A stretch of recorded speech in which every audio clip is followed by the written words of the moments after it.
Skaičius 14.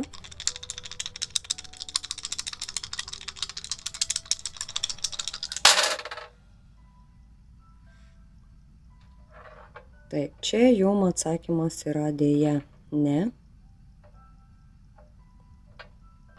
Dar ne dabar. Visi skaičiai yra skirtingi. Jums reikia išlaukti tam tikro momento ir šiuo metu nieko nespręsti.